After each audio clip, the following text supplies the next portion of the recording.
I worked for a mid-sized tech company in Chicago for almost 4 years. I wasn't the loudest person in the office, but I was reliable.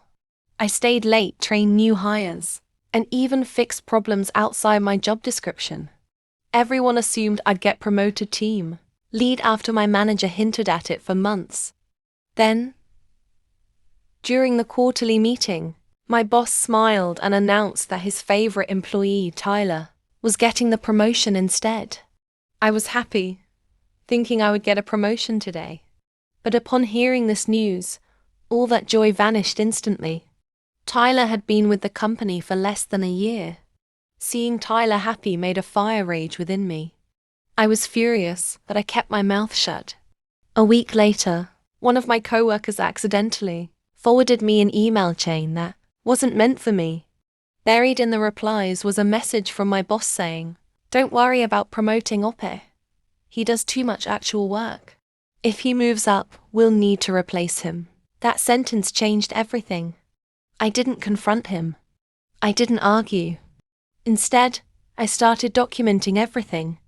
Every time he claimed credit for someone else's work, I saved the emails. Every time he approved overtime but later denied it, I kept screenshots. Every time he told clients one thing and management another, I archived the evidence. For 3 months, I quietly built a timeline. Then karma handed me the perfect opportunity. The company announced an internal audit because several clients had complained about delayed projects.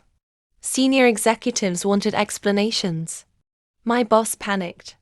I was very happy to see the boss getting so flustered. He called me into his office and asked if I could adjust a few project records so the delays wouldn't appear as bad. He actually wanted me to falsify company documents. I smiled, nodded, and asked him to send the request through email, so I wouldn't mess it up. He did. That email was the final piece I needed. Instead of changing anything, I forwarded the email, along with my carefully organized folder of evidence, to HR, internal audit, and the vice president overseeing our department. I included a short note. "I believe these records explain the recent client complaints and demonstrate a pattern of unethical management." I hit send before I could second-guess myself. As soon as I pressed the button, there was no limit to my happiness. The investigation lasted 2 weeks. Tyler admitted my boss had been telling him to take credit for work he hadn't done. Several co-workers backed up my timeline. The audit uncovered manipulated reports, unpaid overtime, and multiple policy violations. My boss was fired on a Friday afternoon. It was a bad day for my boss, but a very special one for me. I went home and celebrated with my wife. Tyler lost the promotion and transferred to another department. I felt bad for Tyler, but the pain of what happened to me paled in comparison. A month later, HR called me into a meeting. They apologized for how I'd been treated and offered me the team lead position, with a salary increase bigger than the one originally promised.